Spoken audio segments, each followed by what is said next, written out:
Welcome to your 7th vocabulary focus. Today we are going to be looking at turn and talk, which is at the very end of the Anita Archer vocabulary protocol. I find that this is one of the most popular parts of the protocol for students, and of course, why not? Because they get to turn and chat with each other. So let's talk about turn and talk. There are 3 parts to a turn and talk portion of this lesson. First, you're going to prep your students, getting them ready to turn and speak to each other about the word. Second, you're communicating. Both the students are communicating with each other, and you're having an opportunity to communicate in those conversations as well. And the last one is going to be reporting, communicating back to the entire class so that you can all share in the conversation. So let's break each of these down even further. We'll start with prep. There are 4 parts to the prep portion. First, there's always a sentence starter. You're always going to give them that sentence starter to ensure that they are using the word correctly. If you just say, give me a sentence, they might use that word incorrectly. Sometimes the sentence starter is going to have that suffix on top of the base word, and sometimes it will just be a suffix. So make sure they are practicing with that sentence starter and not just making up their own sentence. Second, teacher example. Before you let them get started with their own sentences, make sure you are giving an example yourself. Use that sentence starter that you expect them to use and give them an example. You don't have to practice this. It can be right off the top of your head. The third one, think time. Make sure you allow some silent think time before you let the students turn to each other to start talking. 9 times out of 10, the student is not going to be ready to turn and give an instant sentence. They're going to need a couple seconds to formate that sentence in their head before they can turn and talk to their partner. And if you allow that think time, then it's going to be a much faster conversation rather than them sitting there with their partner going, and trying to figure it out. And the last one, make sure you have a game plan. Be clear in your expectations. A lot of times I see teachers go, okay, turn and talk to your neighbor, and they don't give explicit instruction on who is to be sharing first, who is to be listening first, what they're going to be doing afterwards, etc. So make sure that your students know who's going to be talking first, who's going to be reporting out if you get called on, etc. The next part is the communicate part. This is where the students are actually turning and speaking to each other. Again, there are 4 parts alongside of this. First, taking turns. This goes right along with what I just said about being clear with your expectations. Depending on the directions that you give out, students will share in a specific order. Maybe you'd like to keep it the same every time. You have a partner A, you have a partner B. Partner A is always going to be communicating or talking first. Partner B is always going to be listening first. Perhaps you want to switch it up. You have a partner East and a partner West. Well, this time West is going to go first while East is going to listen. Just make sure that they know who is going to talk first and who is going to listen first. Next, time. This whole thing is quick and efficient. Be sure that your students are not filling the void. Remember that saying that we did earlier? Avoid the void, for they will fill it. If you do not give them something to do, they will absolutely fill it with something that they'd like to do instead. So if they are turning and talking and they've given both of their sentences and they're completely done, then they have to have something to do. Otherwise, they're going to either just chat or find something in their desk to play with. So maybe you want to have the other partner repeat back what say partner B repeats what partner A said and vice versa. Or maybe they can think of an additional example, but always give them something to do just in case they are done before the time is up.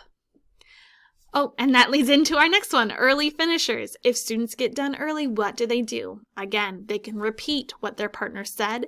They can come up with different examples. Maybe if they have some time, they can work with those word relatives and try to come up with a sentence using one of the word relatives from the previous slide. And then finally, the teacher. What do you do during this whole thing? You are going to be floating around and engaging in those conversations with your students.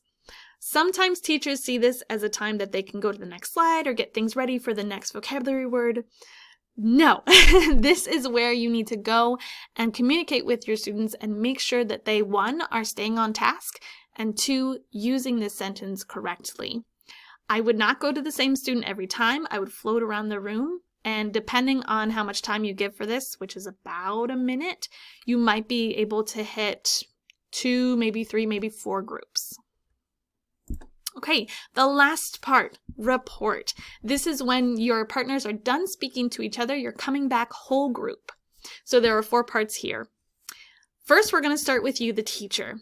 You're going to share out one example you heard from your conversations that you were walking around the room with. You're going to share out because then that shows the students that you had a role too as you were communicating with them. 2, then it's the student's turn. I want you to avoid volunteers here because 90% of the time it's going to be the same students raising their hand, wanting to answer and wanting to share. If you pull sticks, or maybe if you go off of a list, then you can ensure that all students have an opportunity to respond. And plus, they just worked with a partner. Their partner could have helped them if they were having trouble. So they really are ready to respond here. It's not going to be something that they're put on the spot, but rather they've practiced it multiple times. So don't feel bad for pulling sticks because they should be ready to go. Mix it up. Have students share what their partner said. Maybe instead of sharing what they came up with, they're going to share what their partner said. It doesn't have to be the same every single time. Oh, and also, if you're running short on time, you don't have to pick 4 people to share, or you don't have to pick 6 people to share. 1 or 2 is fine. And the last one, just an idea. Maybe if your class is struggling with paying attention or engaging with this whole group activity, have the class repeat what the student shared out.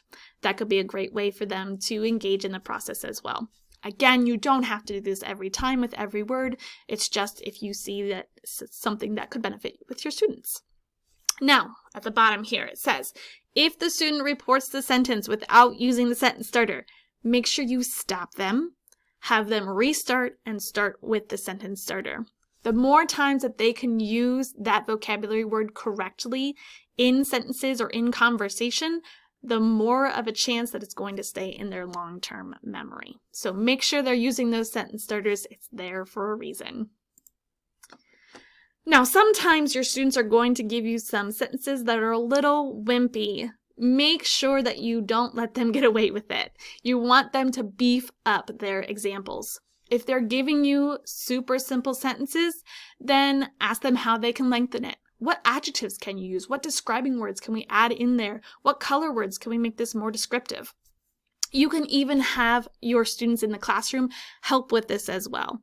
Maybe you could say you have a sentence and you wanted to put an adjective in it. You could say, the blank dog went to, and they would have to fill in the blank as a class. So make sure you're getting those good beefed up examples for those sentences. Now, remember, this part of the lesson has to go quickly. A good solid minute on this is usually enough time. If you think about it, they have their sentence starter, so they're not trying to grasp for a sentence. They've had think time before turning and talking. So that means when they turn and talk to that person, they're going to have a sentence immediately. If they know who's going first and who's listening first, then there's no conversation about that. They could just get started. So then the partner A is going to share.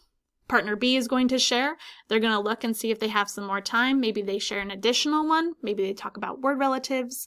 But I mean, this should be like 30 seconds for them to share with each other. And if you're still walking around, it can be a little longer. But make sure you give them some stuff to do if they're finished. And then when they report out, for that whole class time, another 30 seconds would be fine, or maybe even up to a minute. But the idea here is to keep it brief, short, simple, sweet, and ready to go. That is all for Turn and Talk. If you have any questions, you want to ask me questions, if you want to comment or share some ideas that really work well in your classroom when you do Turn and Talk, then let me know and I'll share them out to the rest of the team. Okay, guys, thank you.